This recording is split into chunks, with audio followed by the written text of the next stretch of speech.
From the House of Songo, this is GayTopix, the only gay source for hot topics and gay news. Good afternoon. Today is March 26, 2020. To quote the incomparable Barbara Walters, this is 2020. I'm your host, papisongo, the only host to bring you the latest gay and lesbian headlines and breaking news. That is right, I am the only host to do so.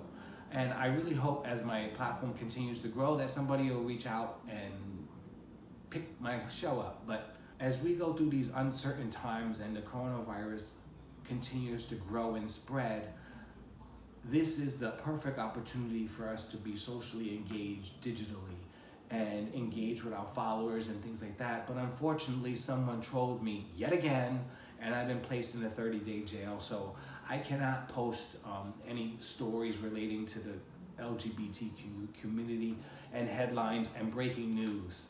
So I taped this excerpt from my upcoming memoir, soon to be published, and I hope you guys like it. But according to data that I just viewed this morning, after I found out that I was blocked, no one actually viewed my other post where I said that I tested positive for coronavirus on the 19th. I've been in quarantine for almost a month now, since March 3rd, and it's really starting to get to me emotionally and mentally, and now I'm blocked from communicating, and it's only making matters worse. And I don't understand how these social media platforms can stand by their word of actively being social and engaging with people and followers and things like that if this is the time to do it and you block me for a picture that I posted in 2018.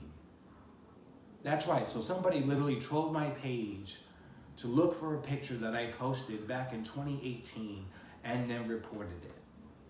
This has been ongoing, so this is not new to me, but I didn't think that it would happen during this crisis, so it is really affecting me, you know. And don't you have any sympathy? Or are you not empathetic to someone else's needs, especially during this crisis? I don't know what to do now. I'm literally going crazy because I have no friends, I have no family, I don't have anybody to talk to other than the camera. It's just so unbelievable that this is happening to me over and over and over and over and over and over and over and over and over again for more than a decade. For more than a decade.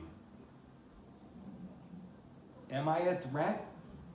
What is it about me that you don't like? What is it about me that you want to hate on me? What is it about me that you find so threatening? Am I a threat to you? I don't be perceived as a threat. I'm actually one of the very nicest people you ever meet, which is why I created GayTopix. So I'm not sure, but this has got to stop. I'm tired of this abuse, and I'm tired of reaching out on these social media platforms only to be ignored over and over and over again. Stop.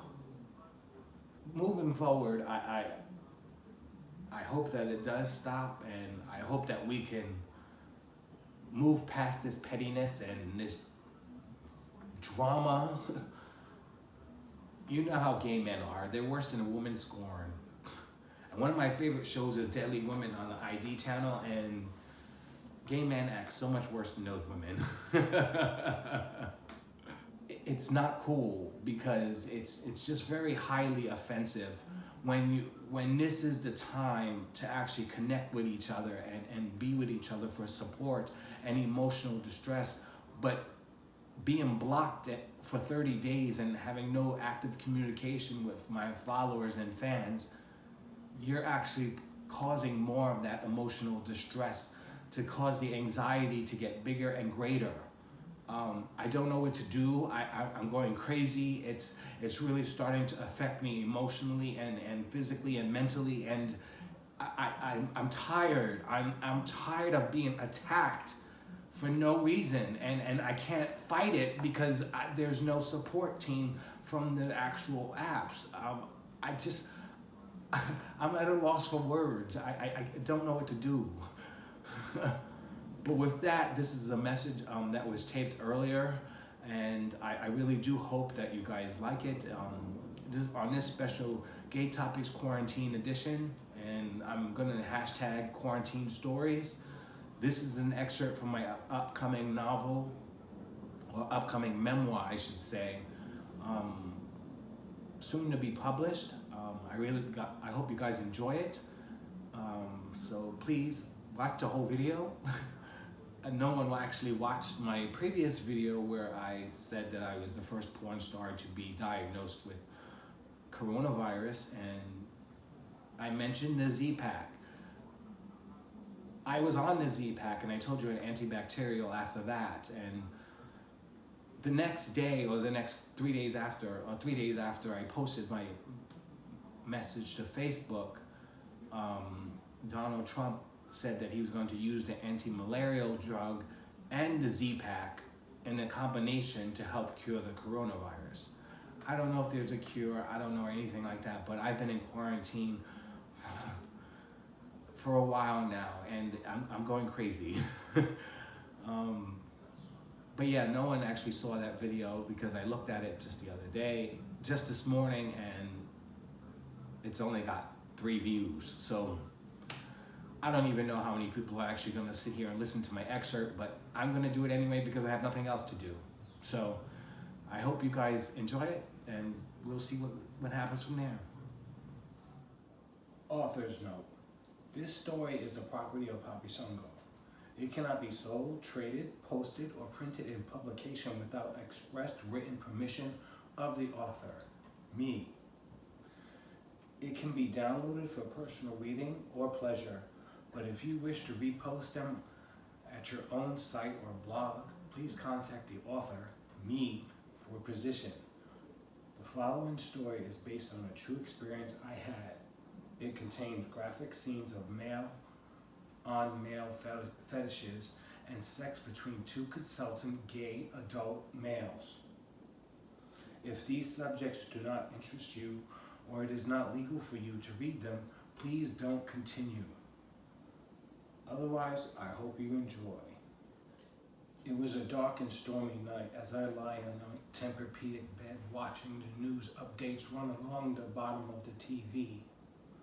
According to the last hourly news update, Hurricane Irene was now Tropical Storm Irene, but had the tropical strength of a Category 1 hurricane. Meteorologist Lee Goldberg from ABC 7 NY News motioned his arm, pointing to the green screen at the eye of the storm as it circled from west to east. It will soon be over the Bronx and Upper Manhattan, he said, directing his hand towards New York City. It was fastly approaching Upper Manhattan with wind gusts of 70 to 80 miles per hour. But I could care less about the hurricane or its potential damage it can cause Harlem, and snuggled deeper into my Tempur-Pedic bed. I was fortunate to have canceled my club appearance at the Monster Bar in the Village and didn't need to work out earlier in the day to be on stage as I danced to Latin beats hosted by legendary drag queen Larissa Dumont. I hate dancing, but I love working with the queens, painting their faces and adjusting their wigs. It was also a great opportunity to have all those who disrespected me in the past and all those who hated me and rejected me see me, my fat cock and ass in all their glory of beauty and muscle. If only my New York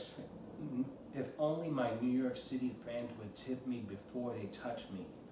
I wouldn't mind as much, but sometimes I feel taken advantage of. Yes, I'm a porn star, but it doesn't give anyone the right to fondle or molest me in a public setting where everyone has their eyes on me and cameras are flashing. I'm not naturally sexy. I owe that to the sample products of Anastasia Cosmetics that RuPaul graciously mailed me after we exchanged information at a party once.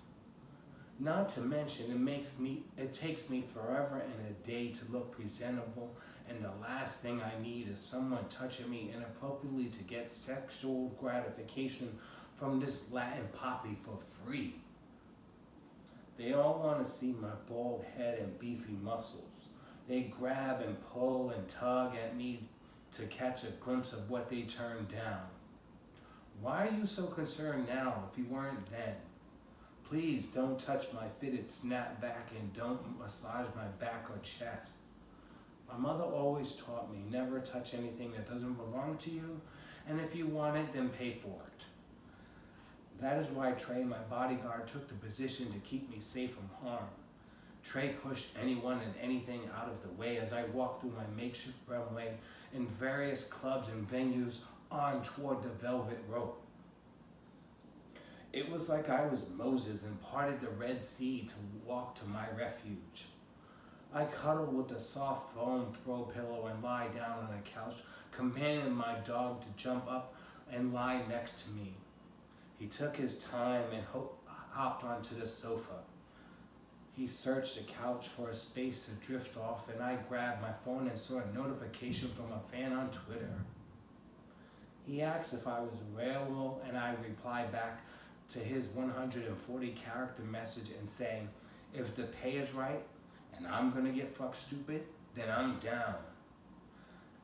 Then he proceeded to ask a question that disrespects and undermines every model and actor in the gay adult industry.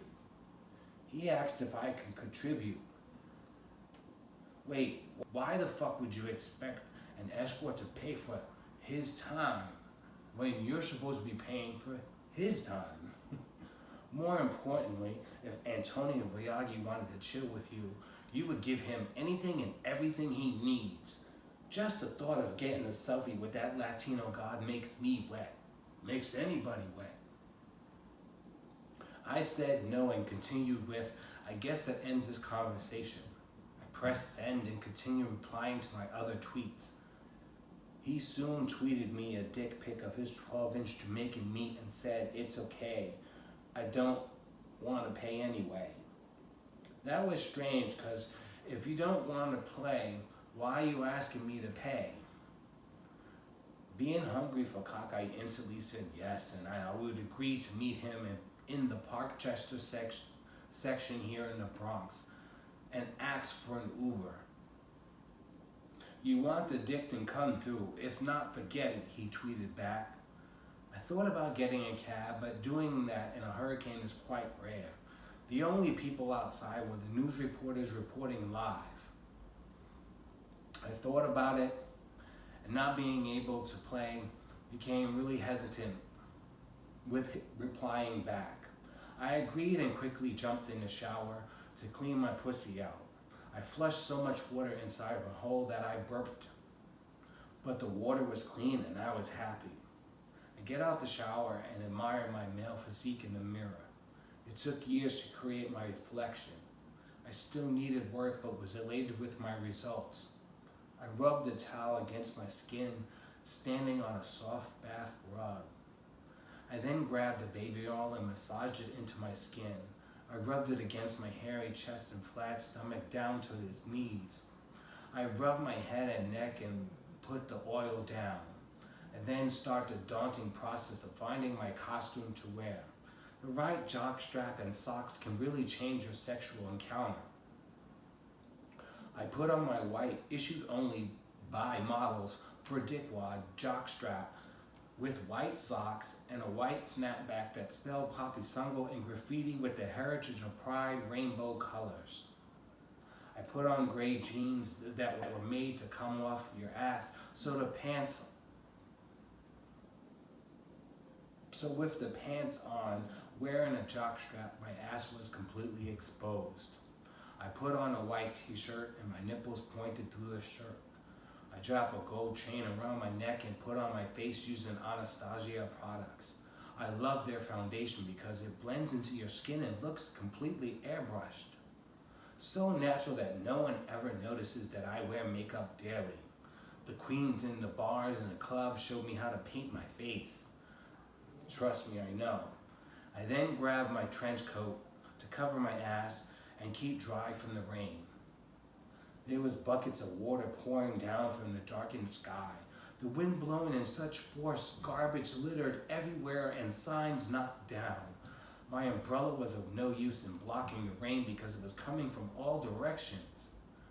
I walked 5 minutes up the block and it seemed like 5 hours making my way through this monsoon. I finally found refuge from the storm under a bus awning and prayed the empty streets had at least one taxi on them. The wind pushed me into the corner of the bus stop. This is ridiculous. I shouldn't be doing this for Dick, I thought to myself, wiping the rain off my face. An hour later, I see a man walking towards me, thinking he was going to ask me for money. Just as I was about to say no thank you, he asked if I needed a cab. I said, hells yeah, and he ushered me to follow him around the corner. I reached for the back door and he said, no, you could sit up front. I get in the cab and he said, you're safe with me. Where are you going? He asked me with an African accent. To Parkchester, I reluctantly replied. I continued with, he's a client. He wants company during the storm. He said, I got you. Don't worry, let's go. We proceeded to drive into the eye of the storm, the windshield wipers separating the drenching rain from view. We hold conversation and laugh at our life experiences. He took his hand and tapped my thigh and said, how do you want to get there? I looked into his dark brown eyes and smooth chocolate skin and said, take the dark roads under the expressway, secretly praying my fantasy with the cab driver can come true like it has done for so many others. Having sex with a cab driver is quite common. Unfortunately, I never experienced it, but had a feeling it might happen tonight. Shit, at least I'll be dry, I thought. He drove through the puddles on the streets and continued to tap my thigh, laughing out loud. They are the quickest way to get you there, but then again, there is no traffic in this weather. He laughed and drove onto the highway instead of the dark roads. Are you going to be around later? I soon interrupted. I asked, hoping after my session with my client, I can get a cab back home. He hands me a card and said, call me anytime. I accepted the card with a Kool-Aid smile and said, I'll keep you posted with a text. I paid him $30 for the $12 trip and said, thanks for picking me up. You got it, he said with a smile that seemed to light the dark sky. I opened my umbrella and proceeded to the building inside the building of complex. I hate Parkchester. It always reminds me of growing up as the only Latin boy in Edgecombe projects in Far Rockaway, Queens. I was bullied, jumped, harassed, and disrespected every day during my teenage years. Like Harry Potter, I found refuge and comfort in school and couldn't wait to graduate and enlist into the U.S. Army. Unlike Edgecombe projects, this building was immaculately clean. There was no piss in the elevators, or no shit in the hallways, or no one lurking or creeping up after you in the hallways. The floor shined with reflections and the elevator was carpeted. I could live here, I thought, ringing the doorbell 3C. His skin was caramel colored and swimmer's bill glowed with moisture. He was wrapped in a white towel that revealed a huge bulge that sat atop his implanted ass. I laughed at the sight in my head and found it hard to believe he was atop with an ass that was surgically implanted. He ushered me in and said, come in, with his strawberry-colored lips. He was sexy, but my red flags went up and I said, excuse me, while I texted my assistant. He said in his accent, no problem, and sat on a leather couch and picked up a remote control to turn the coverage of the storm up. Why is he watching the news if he wants to fuck, I thought. Not a good way to set the mood, to fuck, I pondered. I texted the cab driver and said to meet me in 15 minutes and apologized to my client and sat next to him on the leather sofa. He said, it's a pretty bad storm out there, and I replied with, who you telling? He said, make yourself comfortable, and got up to the closet to get some sheets. I take my white and gray Jordans off and realize my socks were wet. Damn, I whispered under my breath and took my pants off. Take my shirt off and fold my clothes and put them on the arm of the couch. Nice jock, he complimented me on as he stared at me. He laid the sheets on the floor and said, "Come over here." "On the floor?" I asked, and he said, "It will be fun." I said, "Do you have poppers?" And he questioned what was that, and immediately said, "Forget it." "How about a blindfold?" I added. "Why do you need that?" he curiously asked with his accent. "If I don't see you, it won't hurt so much," I said. He stood up from the makeshift bed on the floor and walked back to the couch and watched the news. Here we go again, I thought, and got up from the sheet and walked to the couch to sit next to him. "I'm not in the mood, you have to go. I have a migraine," he demanded. "Excuse me?" I said with astonishment. He raised his voice and said, "I want you to leave. I have a headache." "Are you serious? There's a hurricane outside," I protested back. His voice grew louder and accent thicker and said, "Please just go." His lack of humanity and personal regard for my safety made me irate. I quickly got dressed and angrily said he had some nerve not to appreciate me as a guest in his house, not to pay for my services and Uber, and most importantly, to have me out in the middle of a hurricane in the middle of the night and do absolutely nothing. I buttoned my coat, grabbed my bag and umbrella. "I didn't expect this," I said angrily. "Relax, it's just Dick." He demeaned my existence and opened the door. "I'm not getting any dick, so fuck off," I diplomatically remarked and slammed the door behind me. What an asshole, I said to myself, going down the elevator. The rain was coming down harder than before and I grew concerned about getting home safely. I saw a town car idling outside on the front of the building and heard a beeping of a car horn. I rushed to my waiting cab and was eagerly excited to see the same driver. He took the expressway and I was soon in front of my building. "Thanks so much," I complimented and handed him $40. "I told you I got you," he said through the outside passenger window and rolled it up. I waved my hand to say goodbye as he drove off into the rain.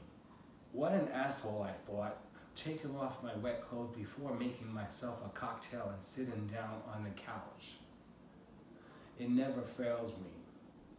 Yet again, alone, sexually deprived, angry, upset, no one to talk to, no one to listen to, no one to vent. What was I to do? I closed my eyes and slowly drifted back to sleep. Good night. That's it for this edition of GayTopix Quarantine. I hope you guys enjoyed my excerpt for my upcoming memoir, soon to be published.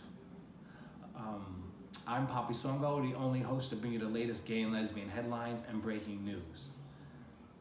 That's it for GayTopix. Stay safe, stay clean, wash your hands, and stay home. Until then, have a blessed day.